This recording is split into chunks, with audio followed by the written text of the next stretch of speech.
we got to talking about this yesterday with Matt. Okay, in the red folder. So what this is, let me explain. Right, is this is the ANSI model, but ANSI took it from Demings. Okay, from F. Edward Demings. W. Edward Demings. And basically, what Demings would say was this, and he related it to quality and to safety both. He was constantly talking about it comes down to quality. It comes down to risk management, and it comes down to quality. It's not hazard assessment. Okay. So what he did is it called the Plan, Do, Check, Act, or PDCA, and they call it the Plan, Do, Check, Act wheel because it's cyclical, right? It keeps on coming over. You keep on your Plan, Do, Check, Act, and you start over again. Plan, Do, Check, Act, start over again, start over again. Okay. Yeah, Skanska is real big on that. Okay, good. Okay, where it came from Demings.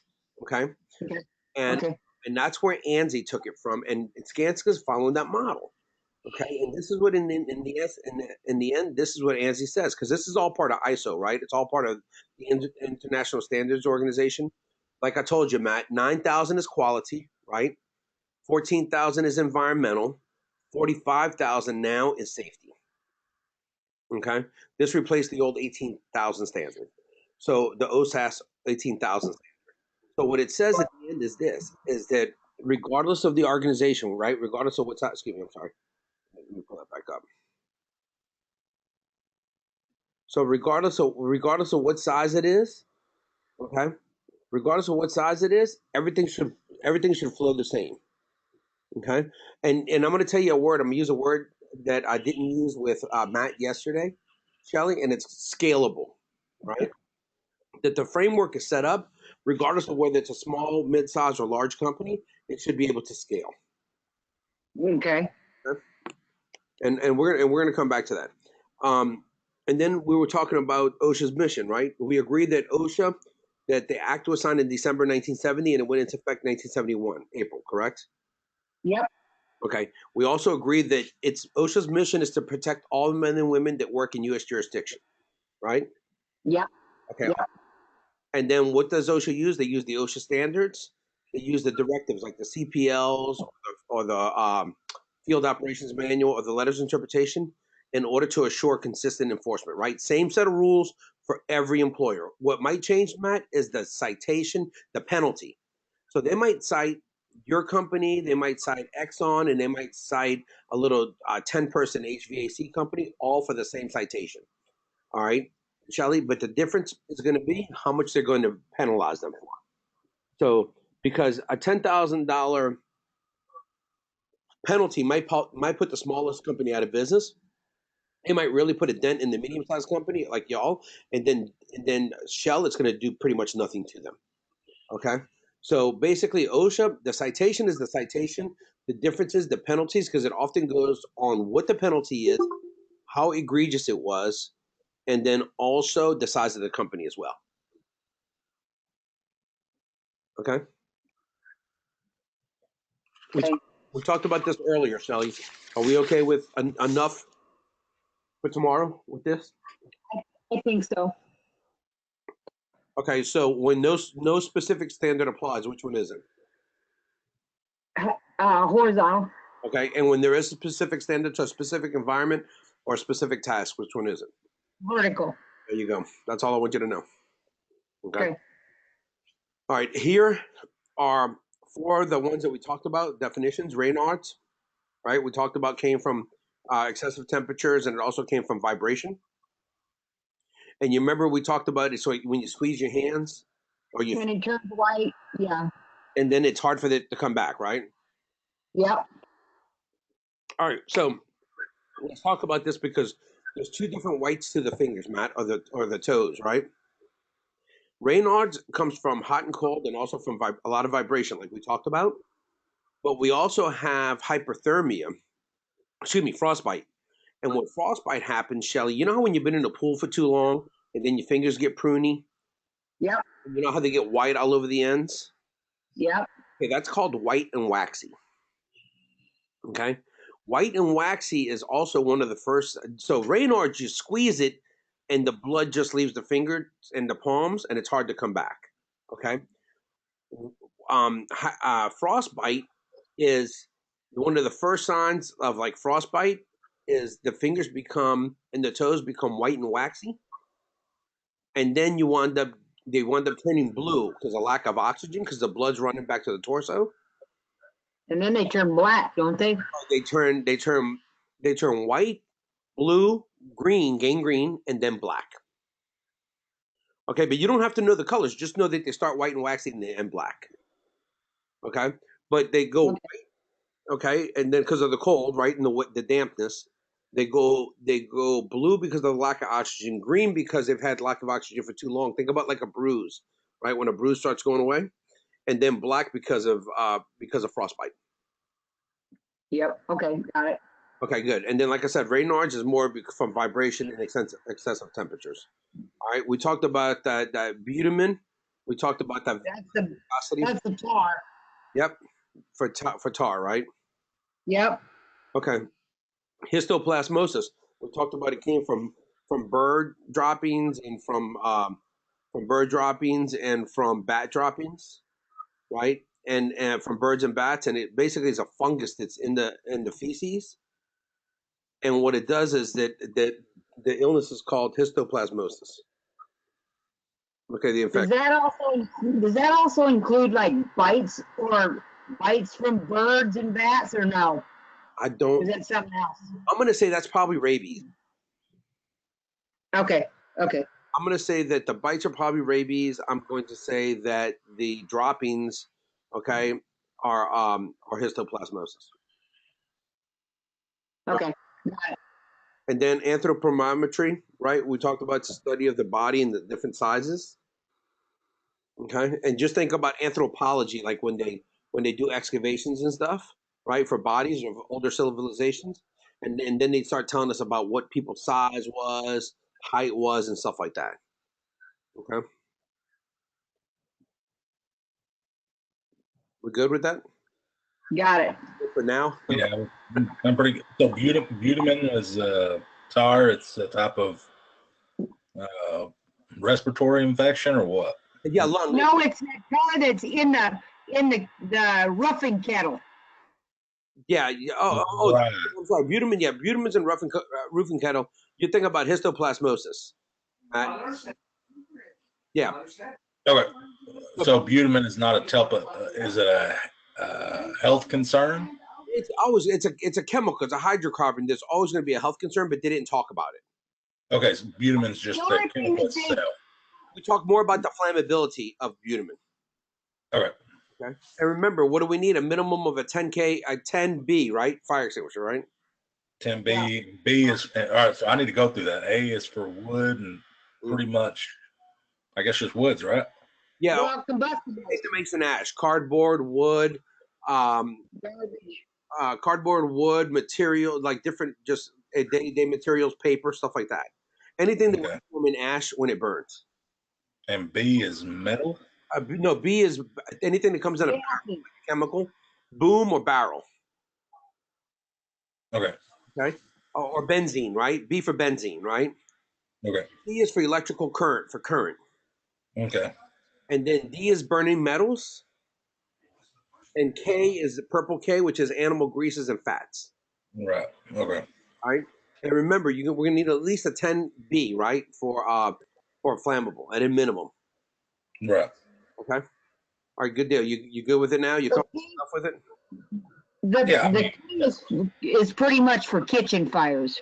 Yep. What did you say? K? Stuff like that. K. Yep. Okay. And I think I read somewhere that all of them are like 100 feet, and then there's some that are 100 feet, and then the kitchen one is 30 feet. Okay, so you've got a fire extinguisher form in that handout. So, but let me give it to you right now. Okay, hang on 1 second. Let me just pull it up.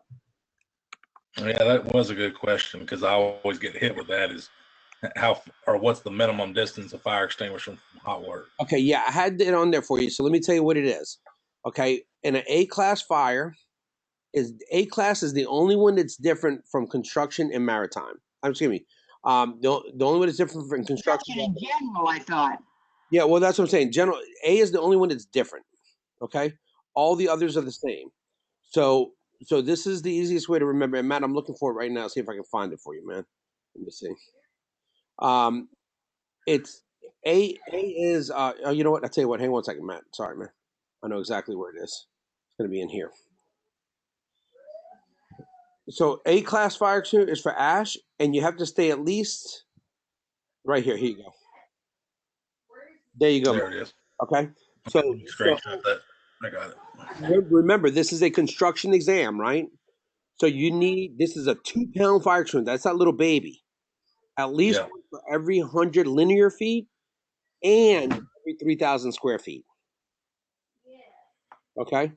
Gotcha. B and C are Okay. both 50. D is 75, and K is 30. So if you have an ABC, what is it? I would go to the smallest, which would be 50. If it depends on what you're trying to put out. If it's near Gotcha. chemical, have it within 50 feet of travel distance, but no closer than 25 feet, because you can't run into the fire to put the fire out. Right. Okay, so it's got to be at least 25 feet away from it, right? But it's got to be within 50 foot of travel. Within that, Gotcha. within, so basically from 75 to 25 feet, right? But it can't be up on the fire. Okay. Got it. Okay. All right, Shelly, you good with that? I am good with it. Okay, good. Okay. All right. So let me go back. Sorry.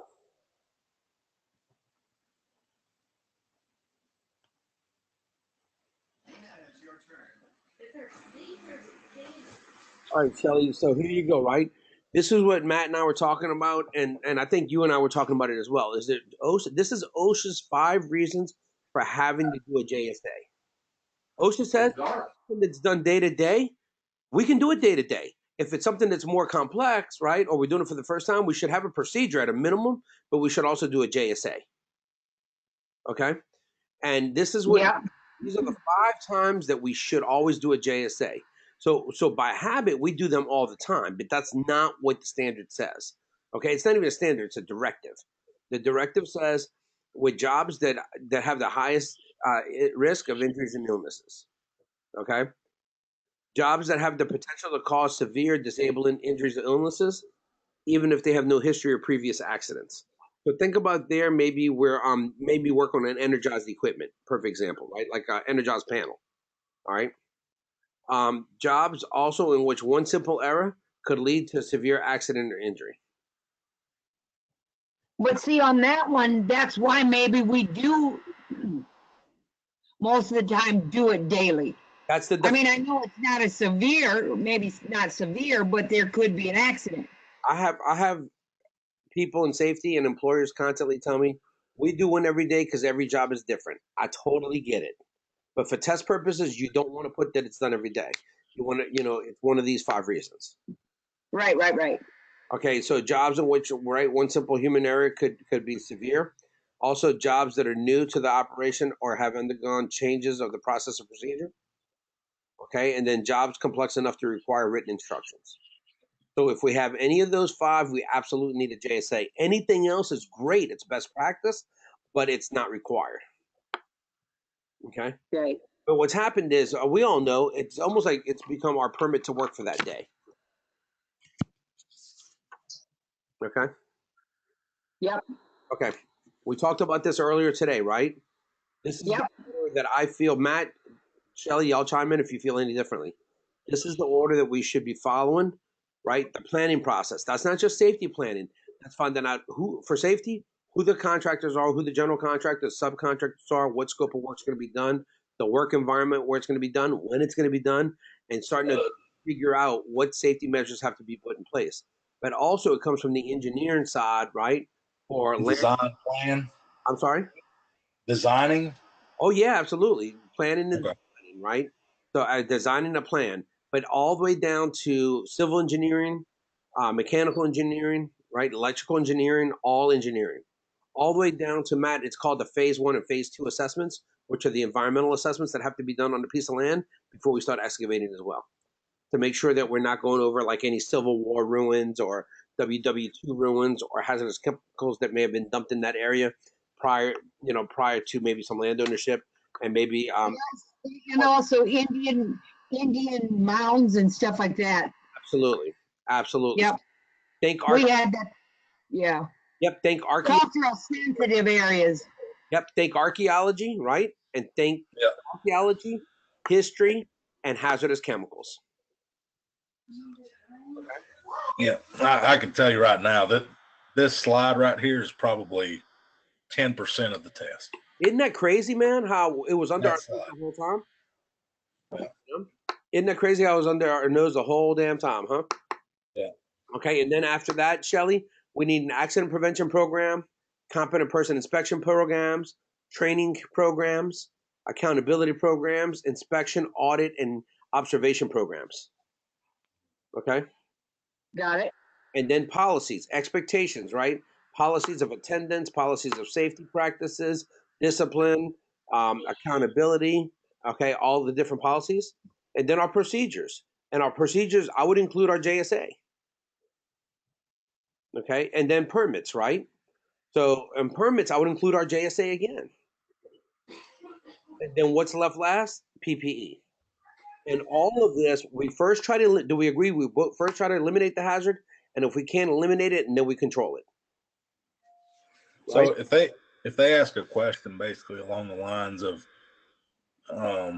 what is like that one question the other day when we knew that there was going to be one of the hazards was going to be cutting your fingers or whatever, and the answer was, it had engineer out the situation, blah blah blah blah whatever, but the answer was wearing gloves, was the PPE. Was the answer wearing gloves, or was the answer having a safety meeting before the work started? No, it was wearing gloves, which kind of made me. I don't know. I mean, I think they said what was the best approach to keeping from basically cutting your hands, and it was the answer was wearing your glove. You said, man, Huh? I said I don't know that because it goes against everything that we said. Yeah.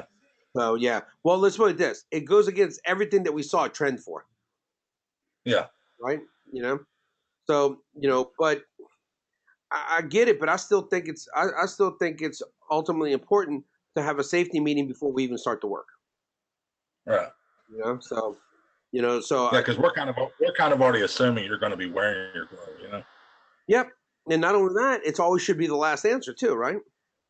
Yeah. I still think safety meetings got to come before that because we need to talk about the hazards, and we got to talk about how we're going to communicate, how we're going to position the sheet, right? Yeah. So I think on that one, for some reason, Matt, I still thought it was, I was still under the understanding that that it was the training programs, the before shift training. Yeah. So maybe. Yeah, I mean, I remember it was wearing your gloves because I remember you were frustrated because you said we were going to talk about proper hand placement and all that stuff. So. Yeah, I can believe it. I mean, I just don't, like I said, I think there were enough of them that frustrated me, that I finally just had to say, let's move on, Right. Yeah. Okay. All right. But I think if we look at it like that, like we said, I mean, look, here's a problem.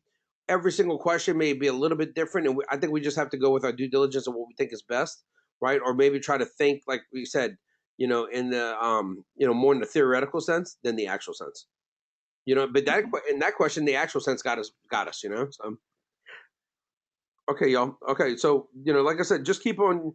I think that just try to stay modeling to the assessment questions you guys had and the ones I had, and kind of just try to stay close as as close to that model as possible, and hopefully they did too, right?